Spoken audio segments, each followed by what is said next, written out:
ओम शांति। आपका प्रश्न है आपके जो डिवोर्स चल रहा है उसके बारे में कि मेरा सारा जीवन ही परेशानियों से बीता है। शादी के बाद भी प्रॉब्लम और बढ़ गई है। सभी ज्ञान के खिलाफ है और सेंटर भी नहीं जाने देते। प्रॉब्लम यह है कि मैं डिवोर्स देती हूँ तो दूसरी शादी करने के लिए बोलते और नहीं देती तो सबको मैं बोझ लग रही हूँ। उस पति का भी भरोसा नहीं दोबारा कर सकती, उसके साथ नहीं रहना चाहती क्योंकि अब उसकी माँ और भी चिढ़ गई है, ज्यादा परेशान करेगी। मुझे बहुत टेंशन होती रहती है, समझ में नहीं आ रहा है क्या करूं। उत्तर है, ये सारे आपकी परेशानियों का कारण आपके ही नेगेटिव संकल्प है। टेंशन करती हो ना, वही तो मेन प्रॉब्लम है। आप खुद अपने ही पाप कर्मों को सबके साथ खींच रही हो और कंफ्यूज हो। आपको सारी बात हमने बता दी है कि कैसे करना है, क्या करना है, और ऐसा भी कहा है कि अगर आपको रियल में पुरुषार्थ करना है तो आप कर सकते हो, लेकिन आप ही कंफ्यूज हो। देखो, अभी आपका वहां तो जाना ससुराल में इम्पॉसिबल है, वैसे भी आपको बहुत दुख दिया है, तो वहां तो कैसे जाएंगे। आपकी सौतेली माँ है, आप कहते हैं सब दहेज वगैरह वो ले लेगी, और साथ साथ आपके पापा भी आपको साथ नहीं दे रहे हैं। आपके दादा दादी है जिसने आपको बड़ा किया है, वो भी अभी आपका एडवांटेज ले रहे हैं और आप सोच रहे हो कि सब उनका कहना करे तब खुश है। तो देखो, यहाँ कर्म की गति को अच्छी रीति समझो।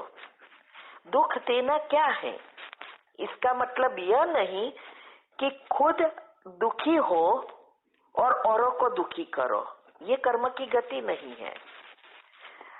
कर्म की गति यह है कि अभी जो भी आप कर रहे हो वो खुद तो दुखी होते हो, लेकिन औरों को भी पाप कर्म से जुड़कर आपके भी पाप कर्म बन रहे हो और उन लोगों के भी बना रहे हो। ये पुरुषार्थ में आत्मा को शक्तिशाली बनाना होता है। इसीलिए अगर हम जो कुछ आत्मा के लिए करते हैं और इससे कोई अगर दुखी होता है तो उससे आपके कोई पाप कर्म नहीं बनता, ऊपर से उन लोगों का पुण्य बनाते हो। लेकिन उसकी बातों में ही आप आ जाते हो तो दोनों का पाप बनते हैं और जवाबदार आप हो, उसमें आप नहीं हो। ये कर्म की गति के टॉपिक अच्छी रीति समझो। एक ही प्रश्न आप पूछ कर रहे हो और हमने कितनी बार आपको कहा है कि क्या करना है। तो ये अगर किसी को करना है, इसको कोई बहानाबाजी नहीं होती, वो ज्ञान को अच्छी रीति समझकर आगे बढ़ते हैं। आप सोचो, हमारे जैसी गृहस्थी आप भी थे, लेकिन हम भी है, उसको तो कितना फेस करना पड़ता है, और सबसे ज्यादा पहले तो पति का ही होता है। उसको भी बदल सकते हैं, और अगर बच्चे शादी हुई है तो उसके भी ससुराल वाले हैं, कितनी सारा परिवार है, और उसमें से युक्ति से आगे बढ़ना कोई मासी का घर है क्या? नहीं। लेकिन जब हम हिम्मत रखते हैं, कॉन्फिडेंस बढ़ाते हैं, डरते नहीं हैं और ज्ञान को अच्छी रीति समझते हैं, तो उससे कोई हमें रोक नहीं सकता।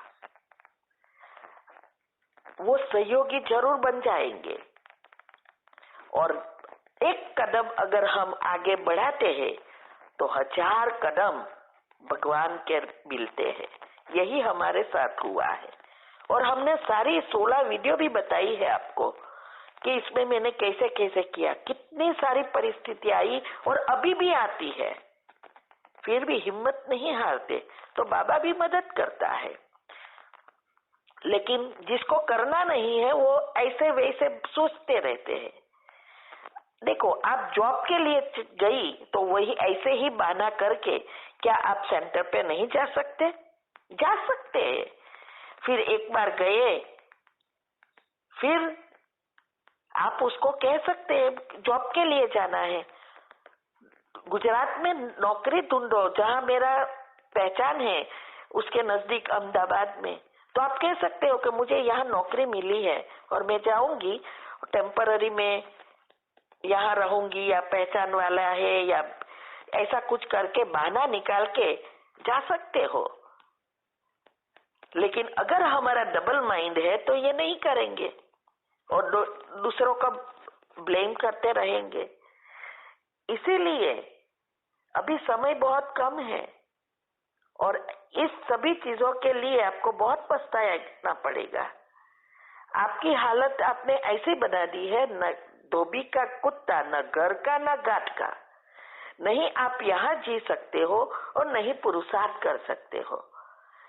तो इससे तो बहुत बड़ी नुकसानी ही नुकसानी है। आत्मा की और शक्ति ड्रेन होती जा रही है बढ़ने की बजाय, मतलब पाप कर्म बढ़ रहे हैं। इसीलिए आप पहले फिक्स करो कि आपको क्या करना है।